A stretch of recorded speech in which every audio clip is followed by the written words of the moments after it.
see what a 5.4K iRacer can do. Oh! Why can't everyone stop?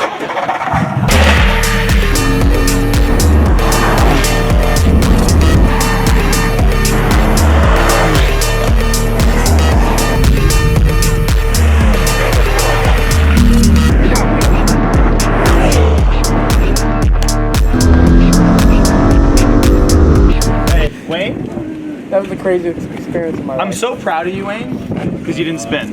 There's a couple moments. My name's Bryce Ward. One of the owners of Winward Racing, along with my son Russell and my wife Sandy. And it's been an unbelievable journey from Lemons race, 24 hours of Lemons racing, to Cup car racing, to IMSA. And finally teaming up with Daniel has been an unbelievable experience. I'm Daniel Morad. I'm driving for Mercedes AMG and Winward Racing. I think right from the beginning they kind of gave me the trust, and I wanted to invest my time back into Winward because they put so much faith into me, and we started a training program on the sim. And I thought, well, we have an amazing opportunity with all these sim racers in our Moradness M squad. Said we trained alone. It's like, well, why not train with other people so it's more realistic? We started organizing races. So not only races, but training and really targeting the things we needed to target to get Bryce to a higher level. Bryce's development went from being 3 seconds off in the beginning at Daytona, or not so much Daytona, but Sebring. He would push to get within 2 seconds. Now, throughout the year, he was pushing hard, really training with the guys on the sim. And by the end of the season, he was qualifying in the top 5 against pro racing drivers who get paid to do this and out-qualifying them. We would just set up and set the system up to do like 3 laps. A side-by-side start. We'd do a qualifying session and run for 3 laps, and the guys in front of me, all these sim races would all crash out and I'd win the session. It's like, yeah. So, yeah, I mean, it's just a complete team effort. You think racing is an individual sport. If you think that, you're completely wrong. Not only, clearly the iRacing on my side has been unbelievable, and, we targeted things that I was not doing well.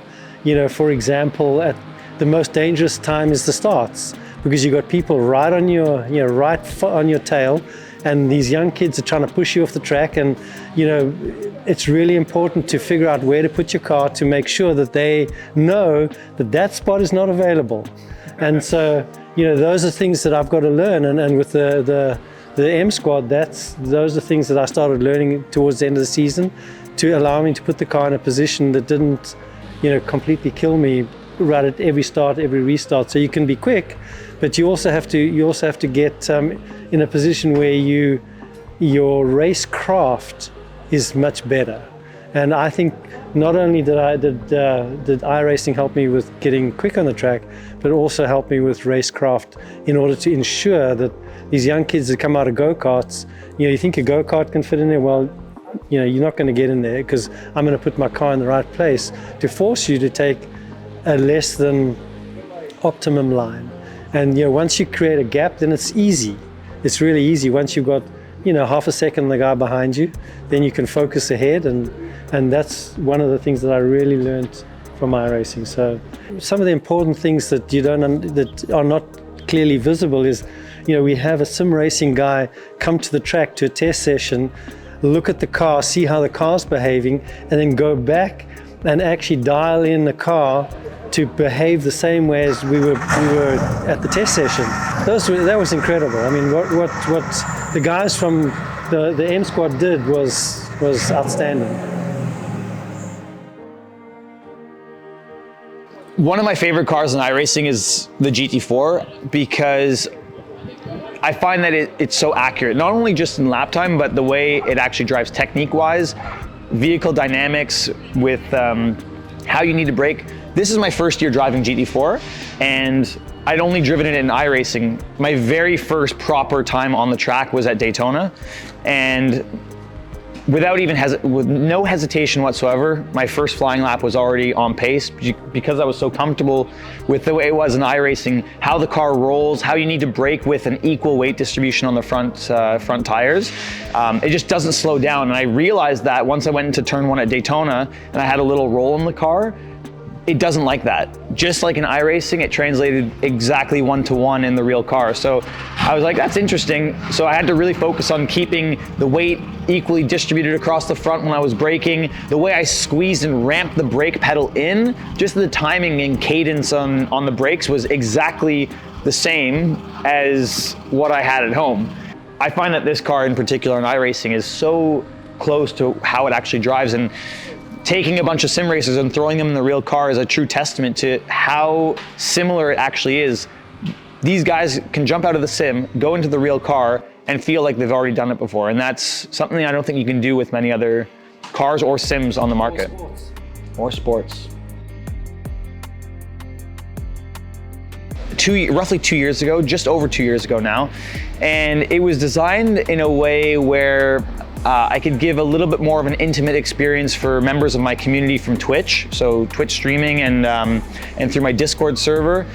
And we wanted to give an experience that was a little bit closer to me, and so I can share my knowledge and experience from the real car and my sim racing experience with this group of drivers. They're not really everybody and anybody could have joined, and we didn't even know what we were doing. It was just, come race once a week, we're gonna drive and I'll critique people's driving and we'll do some fun hosted races. And we ended up doing endurance racing together. And that was kind of the turning point where we just thought, okay, we actually have something here where it's not just a group of guys that are gonna race once a week. We're literally hanging out every single day.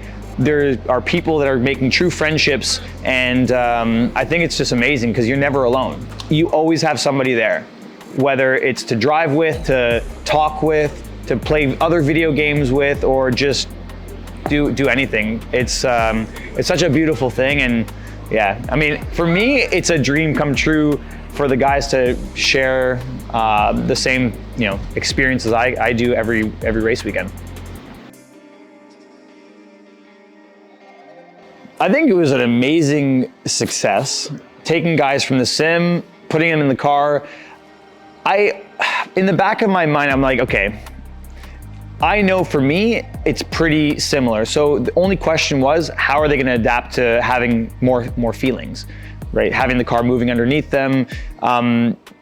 It's slightly different in that sense because when you're on your sim, most people don't have any emotion. And I would say, when you have a lot of motion, it can take away from the experience, but if you do it just right, it actually does help you a little bit, because if your rig moves a little bit, it just tricks your brain into thinking you're going somewhere. When you push the throttle, you get some sort of reaction on your body.